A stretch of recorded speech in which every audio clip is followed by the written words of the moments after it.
आज आपके साथ क्रीम चाट बनाने की एक ऐसी रेसिपी शेयर करूंगा जिसके अंदर आपको क्रीम की ज़रूरत भी नहीं पड़ेगी और क्रीम चाट आपकी इतनी मज़ेदार बनेगी ना कि आपके दिल से दुआएं निकलेंगी। क्योंकि आजकल जो मार्केट के अंदर ख़ासकर जो डब्बे वाली क्रीम चल रही है ना, इसके रेट बहुत ज़्यादा हैं। तो मैंने सोचा है कि ऐसी वीडियो बनाई जाए जिसके अंदर आप क्रीम का अगर इस्तेमाल ना भी करें फिर भी क्रीम चाट आपकी ज़बरदस्त बने और हेल्दी भी हो और हमारी सेहत के लिए नुकसानदेह भी ना हो। तो दोस्तों, अगर ये वीडियो आपको अच्छी लगे तो प्लीज़ इसको लाइक ज़रूर कीजिएगा और आगे अपने दोस्तों और रिश्तेदारों के साथ शेयर भी कीजिएगा ताकि रमज़ान मुबारक के अंदर किसी का फ़ायदा हो सके। बिस्मिल्लाहिर्रहमानिर्रहीम। सबसे पहले आपने ले लेना है वनीला कस्टर्ड। तो ये देखिए मैंने लिया है तकरीबन 3 चम्मच के करीब वनीला कस्टर्ड और इसी तरह का स्टील वाला चम्मच आपने भर के 3 चम्मच वनीला कस्टर्ड ले लेना है। इसका साशे भी मिल जाता है, पैकेट भी मिल जाता है और इसका जो साशे है ना, इसके अंदर 60 ग्राम वनीला कस्टर्ड होता है, तकरीबन 4.5 चम्मच, और वो 40 रुपये का है। ठीक है, काफ़ी सस्ता है। आधे कप पानी के साथ इसको आपने हल करके अपने पास रख लेना है। अब एक कढ़ाई रखनी है चूल्हे के ऊपर और आधे लीटर इसके अंदर दूध शामिल कर देना है। डब्बे वाला ले लें, डेयरी वाला, कोई सा भी दूध आप इसके अंदर ले सकते हैं। चम्मच चलाते हुए दूध को उबाल करा लेना है। जैसे ही दोस्तों दूध के अंदर उबाल आ जाएगा, एक उबाल आएगा, थोड़ी सी रंगीन सेवइयाँ ले लें 2 से 3 चम्मच, वो आपने इसके अंदर शामिल कर देनी है। अच्छा, रंगीन सेवइयाँ इस रेसिपी के अंदर ऑप्शनल हैं। अगर आपको पसंद नहीं है क्रीम चाट के अंदर रंगीन सेवइयाँ तो आप इसको स्किप भी कर सकते हैं। तो 2 चम्मच इसके अंदर मैंने रंगीन सेवइयाँ शामिल कर दी हैं। अब रंगीन सेवइयों को दूध के साथ ही हमने पका लेना है, नरम कर लेना है। और जब 2 से 3 मिनट तक सेवइयाँ दूध के अंदर पक जाएंगी फिर आपने इसके अंदर चीनी शामिल कर देनी है, तकरीबन 3 चम्मच। मीठा इसके अंदर थोड़ा सा हल्का रखना है। उसकी क्या वजह है ये मैं आगे आपको बता दूंगा।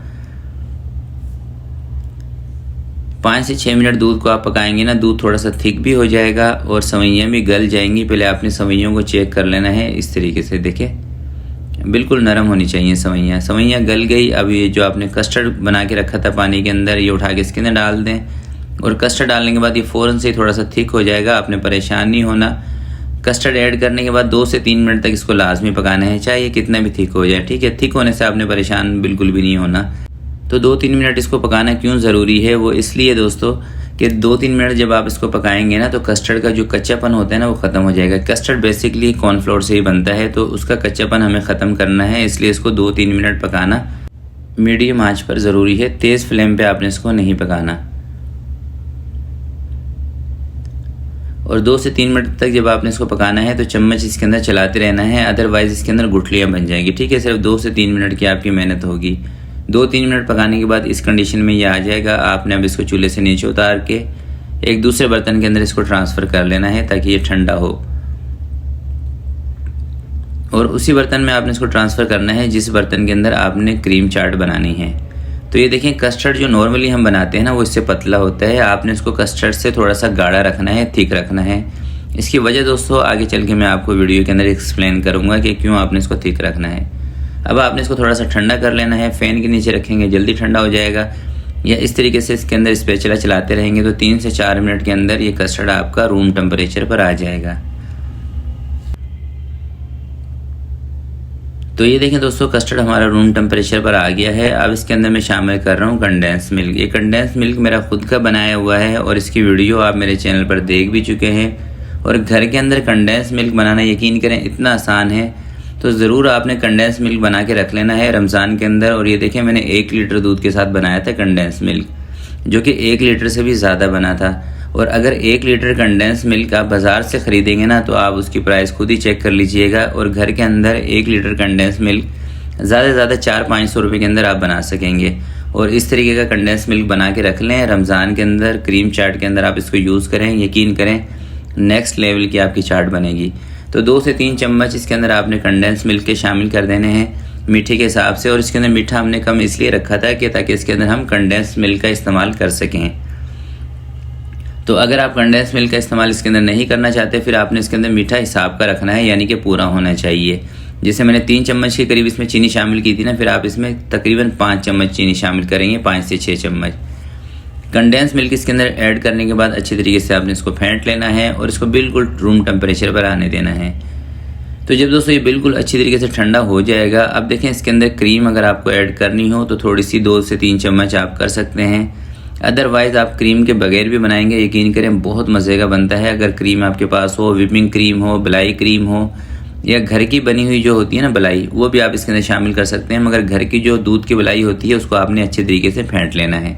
या अगर आपके पास रबड़ी हो, आप वो भी इसके अंदर थोड़ी सी शामिल कर सकते हैं, 2 से 3 चम्मच। वैसे तो दोस्तों इसको मैंने बनाना था क्रीम के बगैर ही, मगर थोड़ी सी क्रीम मेरे पास रखी थी तो इसलिए इसके अंदर मैंने शामिल कर दी है। अब इसके अंदर फ्रूट शामिल करना है, 5 से 6 इसके अंदर केले शामिल कर लें नॉर्मल साइज़ के। थोड़ा सा आप इसके अंदर जो गर्मा होता है ना वो शामिल कर लें, तकरीबन 1 पाव या 300 ग्राम। खरबूजा थोड़ा सा ज़्यादा इस्तेमाल किया करें चाट के अंदर, क्योंकि आपको पता है कि इसके अंदर पानी ज़्यादा होता है और ये पानी की कमी को भी पूरा करता है। थोड़ा सा आप इसके अंदर पपीता शामिल कर लें, 1 पाव के करीब। 1 से 1.5 इसके अंदर आप मीडियम साइज़ का जो सेब होते हैं ना वो कटिंग करके शामिल कर लें, तकरीबन आधा पाव। 100 ग्राम के करीब आप इसके अंदर स्ट्रॉबेरी शामिल कर लें। स्ट्रॉबेरी से ना ये चाट आपकी कलरफुल भी हो जाएगी, और वैसे भी आपको पता है कि स्ट्रॉबेरी चाट में कितना मज़ा करती है। अब आपने इसको अच्छी तरीके से मिक्सिंग कर लेनी है। और देखें, शुरू में आपको लग रहा होगा ना कि कस्टर्ड हमारा थिक है, मगर जब इतना सारा फ्रूट कस्टर्ड के अंदर जाएगा ना तो फ्रूट का अपना भी पानी होता है, फ्रूट अपना भी पानी छोड़ता है, तो उसकी वजह से ये कस्टर्ड बिल्कुल सेट हो जाएगा। अगर आप इस कस्टर्ड को पतला बना लेते हैं और इसके अंदर फ्रूट शामिल करेंगे तो ये बिल्कुल पानी पानी हो जाएगा, इस चीज़ का ख्याल रखिएगा। और यहाँ पर ना मैं आपको एक और टिप बता देता हूँ। फ़र्ज़ करें आपको बनानी है फ्रूट चाट किसी इफ्तार पार्टी के लिए, दावत के लिए, तो आप इस कस्टर्ड को 1 दिन पहले भी बना के रख सकते हैं। नेक्स्ट डे इसके अंदर सिर्फ आपने फ्रूट शामिल करना है। कस्टर्ड के अंदर कंडेंस मिल्क वगैरह भी आप नेक्स्ट डे शामिल करेंगे, बस 1 दिन पहले कस्टर्ड को पका के रख लें। ऐसा करने से आपका टाइम भी बच जाएगा। और देखें 4 से 5 मिनट के बाद चाट कितनी ज़बरदस्त हो गई है। और यकीन करें इस चाट के साथ अगर आप मेरी बनाई हुई खुबानी की चटनी का इस्तेमाल करेंगे ना, जो इसकी रेसिपी मैंने आपके साथ शेयर की है, नेक्स्ट लेवल का आपको मज़ा आ जाएगा। तो खुबानी की चटनी की रेसिपी भी मैं अपने चैनल पर अपलोड कर चुका हूँ, अगर आपने नहीं देखी हो तो उस वीडियो को लाजमी देखिएगा। और उसके साथ अगर आप इस चाट को सर्व करेंगे, यकीन करें आपका दिल खुश हो जाएगा। ऐसी रेसिपी है तो ज़रूर इस रेसिपी को ट्राई कीजिएगा और आगे दोस्तों में, रिश्तेदारों में भी शेयर ज़रूर कीजिएगा ताकि किसी का फ़ायदा हो सके। तो आज की वीडियो के लिए दोस्तों इतना ही। आपसे मिलते हैं किसी नेक्स्ट वीडियो में। तब तक के लिए अपना बहुत सारा ख्याल रखिएगा, अपने वालिदैन का ख्याल रखिएगा। अल्लाह हाफिज़।